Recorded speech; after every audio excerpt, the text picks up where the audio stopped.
लगातार एक सचिन पायलट का एक वीडियो वायरल हो रहा है, वो हो रहा है जातीय जनगणना के लिए। जी हाँ दोस्तों, सचिन पायलट ने बताया कि जातीय जनगणना क्यों जरूरी है।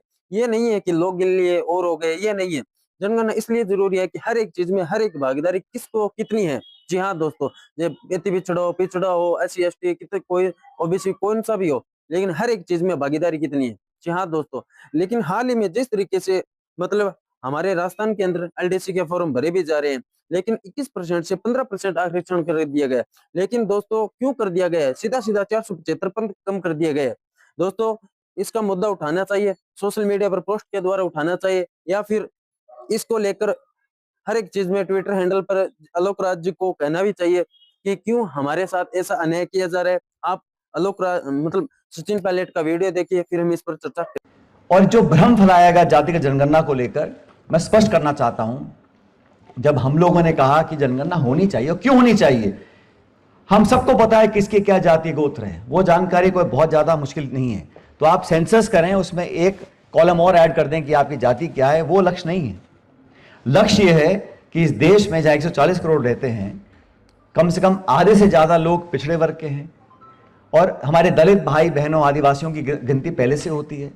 उद्देश्य था कि एक इस प्रकार का साइंटिफिक डाटा हमारे पास हो कि समाज में जो लोग आर्थिक, सामाजिक, भौगोलिक दृष्टि से मुख्य धारा में नहीं हैं, उन लोगों के क्या हालात हैं, कितना वो प्रति व्यक्ति कमा रहे हैं, कितने वो शिक्षित हैं, कितनी नौकरी में उनको अवसर मिले हैं, उनकी भागीदारी कितनी है गवर्नेंस में, बजट्स में, स्कीम्स में, वो कितना लाभ उठा पा रहे हैं। सरकारें बनती थी, प्रदेश और देश में जो मुखिया होते थे वो मनमानी तरीके से आवंटन करते थे, इतना इस समाज को, इतना इस जिले को, इतना उस प्रांत को, कोई डाटा नहीं था।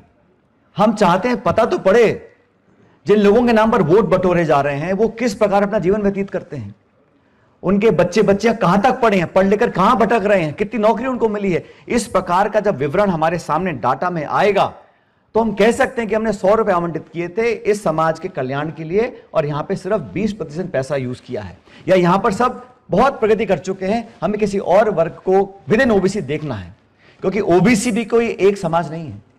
और सबसे बड़ी बात यह है, जब अलग अलग समाज हैं, और जैसा यहां एक वक्ता बोल रहे थे, ओबीसी का मजहब हो सकता है, आप सिख हो, मुसलमान हो, हिंदू हो, लेकिन वर्ग वही है। वर्ग कौन सा वर्ग है? जिन दो हाथों से जो काम करता है वही पिछड़ा वर्ग है। वो अन्नदाता भी है, वो कारीगर भी है, वो दूधदाता भी है। हाथों से मेहनत करने वाले लोगों को मूलतः मैं समझता हूं, हम उसको मूल ओबीसी कहो, एमबीसी कहो, ओबीसी ए बी, कुछ भी करो, लेकिन जो लोग मेहनतकश लोग हैं, जो खून पसीने से इस देश का, हम सबका पेट पालते हैं, इस धरती का सीना फाड़ कर नाच पैदा करते हैं, वही तो पिछड़े लोग हैं।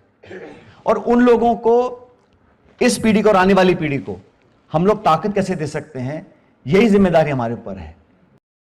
तो हमारे चैनल को लाइक, सब्सक्राइब और कमेंट करके ज़रूर बताना। अगर हमारी मतलब चैनल के अंदर कुछ गलतियां हैं तो उन्हें हमारे कमेंट के अंदर ज़रूर बताना, हम उन्हें सुधारने की कोशिश करेंगे। धन्यवाद, नमस्कार।